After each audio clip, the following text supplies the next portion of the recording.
श्रीमद् भागवत गीता अध्याय 4।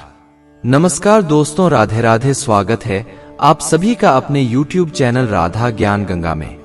साथियों, किसी ने क्या खूब कहा है जीवन में, कभी किसी की मदद करके यह एहसान या अहंकार मत करना कि आप उसे कुछ दे रहे हैं।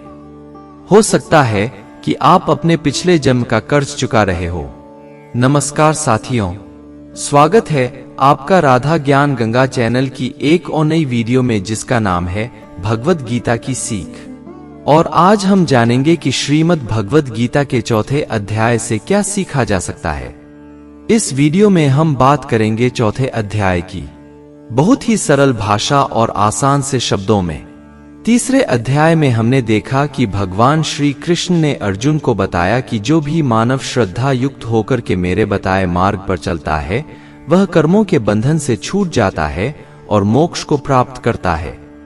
साथ ही भगवान कृष्ण ज्ञान योग और निष्काम कर्मयोग दोनों का विस्तार से वर्णन करते हुए अर्जुन को समझाते हैं कि तुम दोनों में से किसी का भी चयन करो, मगर किसी भी परिस्थिति में तुम अकर्मा नहीं रह सकते। अर्थात अपने मन पर नियंत्रण करके कर्म तो तुम्हें हर हाल में करना ही होगा। साथियों, इससे पहले कि आप श्रीमद् भगवत गीता के चौथे अध्याय की शिक्षाओं में खो जाए, अगर आप इस चैनल पर नए हैं तो चैनल को सब्सक्राइब करके घंटी को जरूर ऑन कर दे, क्योंकि हम आपके लिए कितनी मेहनत करते हैं, ऐसे ही ज्ञान वर्धक और प्रेरणादायक वीडियोज लाते रहते हैं। श्रीमद् भगवत गीता के चौथे अध्याय में हम जानेंगे कि भगवान कब और किस रूप में धरती पर आते हैं, भगवान को कैसे प्राप्त किया जा सकता है, गुरु से ज्ञान कैसे लिया जाता है और ज्ञान लेना क्यों जरूरी है। तो चलिए विस्तार से जानते हैं श्रीमद् भगवत गीता के चौथे अध्याय से मिलने वाली सीख और शिक्षाओं के बारे में। श्रीमद् भगवत गीता अध्याय 4, ज्ञान कर्म संन्यास योग। इस अध्याय के प्रथम श्लोक में भगवान श्री कृष्ण कहते हैं, एवं विवस्वते योगम प्रोक्तवान वे विवस्वान मन वे प्राह मनु विक्ष वाक वे अब्रवित। अर्थात मैंने इस शाश्वत ज्ञान योग का उद्देश्य सूर्यदेव विवस्वान को दिया और विवस्वान ने मनु, और फिर इसके बाद मनु ने इसका उद्देश्य इक्ष्वाकु को दिया। इस श्लोक में भगवान श्री कृष्ण ने अर्जुन को दिए जा रहे आध्यात्मिक ज्ञान की विश्वसनीयता और महत्व को प्रतिपादित किया है। श्री कृष्ण अर्जुन को बताते हैं कि उसे युद्ध करने की प्रेरणा प्रदान करने हेतु दिया जा रहा ज्ञान कोई नवीन ज्ञान नहीं है, बल्कि यह वही प्राचीन और शाश्वत ज्ञान योग है जिसका उद्देश्य उन्होंने सबसे पहले विवस्वान यह सूर्य देव को दिया था। फिर सूर्य देवता ने इस ज्ञान का उद्देश्य सृष्टि के प्रथम मानव मनु को, और फिर बाद में मनु ने इसे सूर्य वंश के पहले राजा एक शिवकु को दिया। आगे श्री कृष्ण अर्जुन को बताते हैं कि इस लौकिक जगत की प्रकृति इस प्रकार की है कि काल कर्म के साथ यह ज्ञान विलुप्त हो गया।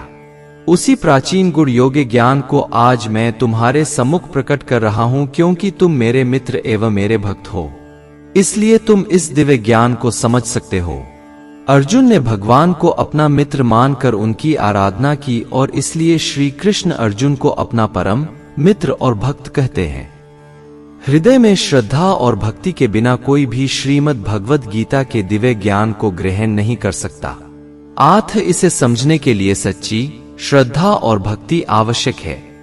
भगवान श्री कृष्ण की इस बात को सुनकर अर्जुन के मन में संशय उत्पन्न होता है और वे श्री कृष्ण से कहते हैं, अपरंभवतो जन्म पर जन्म विवस्वता कथमेजन्यम त्वमाद प्रोक्तवानिति।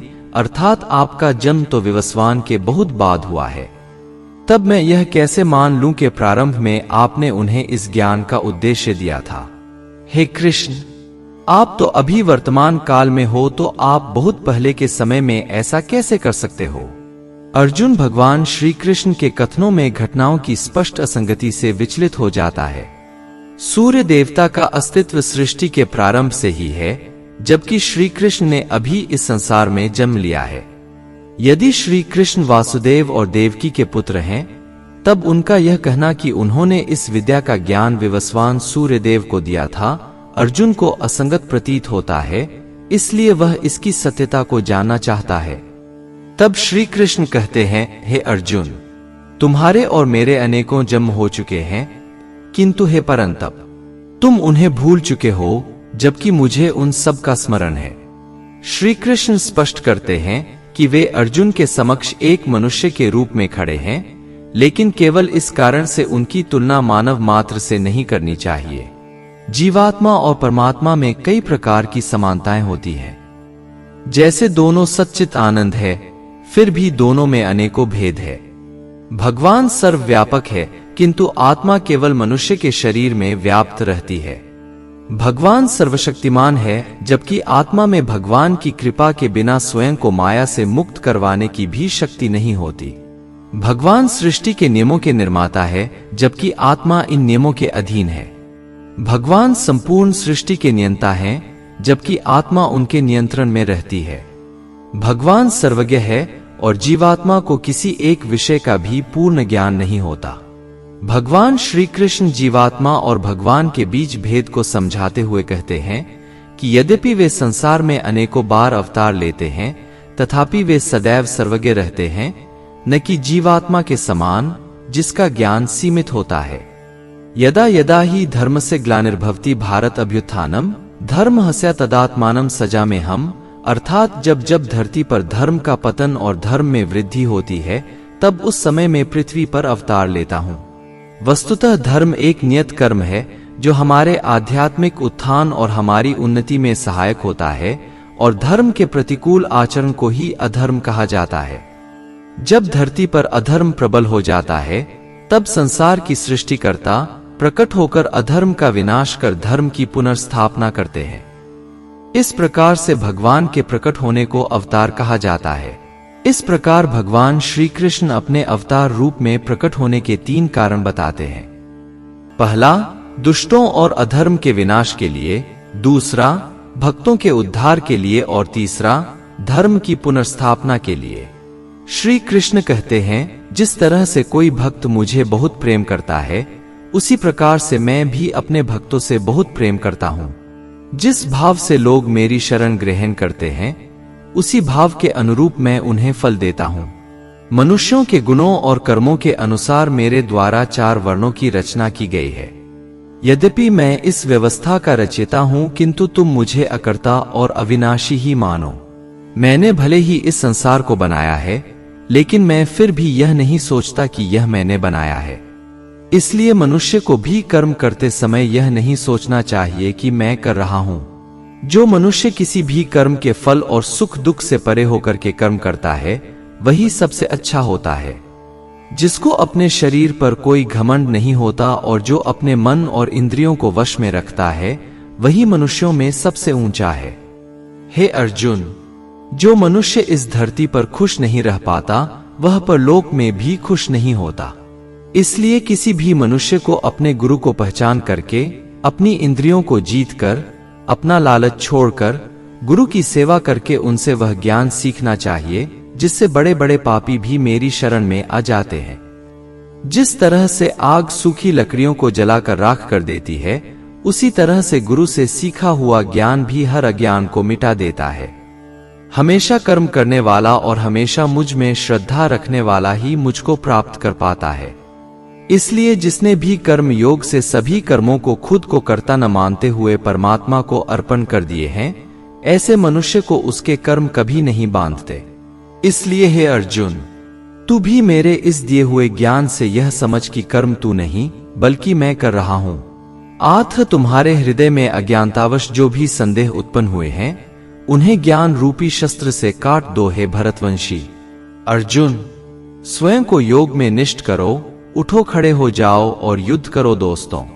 इस चौथे अध्याय में यह साफ कहा गया है कि जब भी धरती पर मानवता का नाश होता है और लोगों में नकारात्मक ऊर्जा बढ़ने लगती है, तब तब भगवान किसी भी रूप में आकर धर्म को फिर से स्थापित करते हैं। इसमें यह भी बताया गया है कि अगर किसी से आपको कुछ सीखना है, तो सबसे पहले आपके मन में उसके प्रति आदर और सम्मान होना चाहिए, कोई लालच नहीं होना चाहिए और बुरी भावना भी नहीं होनी चाहिए। पूरा ज्ञान लेना और सीखना हमारे लिए क्यों जरूरी है? क्योंकि हम चाहे किसी भी क्षेत्र से संबंध रखते हो, यह एक स्वाभाविक सी बात है कि हमें उस क्षेत्र के गुरुओं से ज्ञान तो लेना ही पड़ेगा, और ज्ञान ही ऐसा तरीका है जो इस जीवन में हमें हमारे लक्ष्य से और इस जीवन के बाद हमें परमात्मा से मिला सकता है।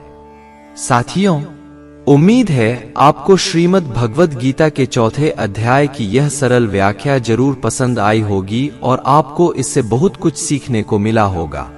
वीडियो को लाइक करके कमेंट में जय श्री राधे कृष्ण लिखना न भूलें। अगर इस वीडियो में मुझसे कोई त्रुटि रह गई हो तो आप मुझे क्षमा करें। मिलते हैं जल्द ही श्रीमद् भगवद गीता के 5वें अध्याय की आसान और सरल व्याख्या के साथ। तब तक के लिए खुश रहे, मुस्कुराते रहे। जय श्री राधे कृष्णा।